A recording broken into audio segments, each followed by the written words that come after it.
राम राम मंडळी, स्वागत आहे तुमचं कुणाल पाटील या व्लॉगमध्ये. तर आज आमच्या घरी महालक्ष्मीचे आगमन झाले. खूप सारे डेकोरेशन, लाइटिंग वगैरे लावून आणि आरती करून आम्ही जेवायला बसलो.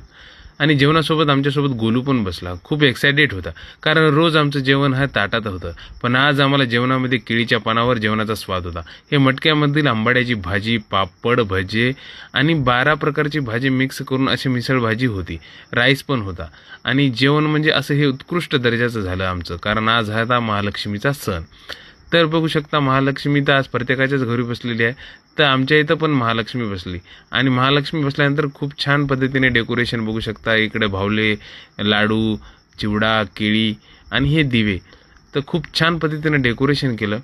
आणि 2 दिवसाचं माहेर या महालक्ष्मीनं मागितलं आहे असं आमची आजी म्हणते, म्हणून ही थोडीफार माहिती लागलेली आहे. हे बघा आमचा गोलू कसा पाया पडतोय. तर मित्रांनो, कसा वाटला हा छोटा महालक्ष्मीचा व्लॉग? लाईक करा, शेअर करा आणि सबस्क्राईब करा.